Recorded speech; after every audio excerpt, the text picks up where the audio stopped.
Akala mo ba kailangan mong gumastos ng mahigit 1,000 para makakuha ng Street Fighter skin? Paano kung sabihin kong pwede mo itong makuha sa halagang 632.04 pesos lang? Hi guys, it's me again, your baby boy. Sa video na ito, tuturuan ko kayo ng pinakatipid na paraan para makakuha ng isang Street Fighter collaboration skin sa MLBB nang hindi kailangang mag-full draw gamit ang puro diamonds.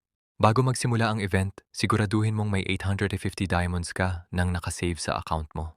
Simula July 3 hanggang July 9, gawin lang ang daily draw na may 50% discount araw-araw. Huwag din kalimutang kunin ang 2 libreng event tokens na ibibigay ng event.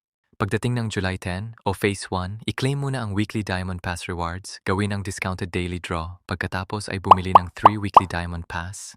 Kapag nabili mo na ito, gawin ang 10x draw at siguraduhing i-claim ang 29 free event tokens.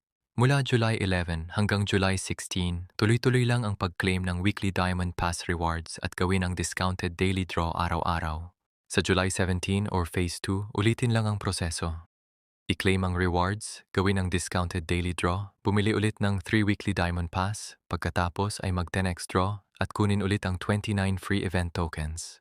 Pagkatapos nito, mula July 18 hanggang August 16, gawin lang ang 50% discounted daily draw araw-araw hanggang matapos ang event.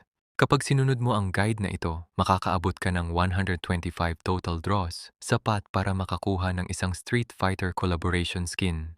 At ang pinakamaganda rito, 632.04 lang ang magagastos mo para sa weekly Diamond Pass at may matitira ka pang 4 na araw sa iyong weekly Diamond Pass na maaari pang magbigay ng 80 bonus diamonds para sa susunod na event.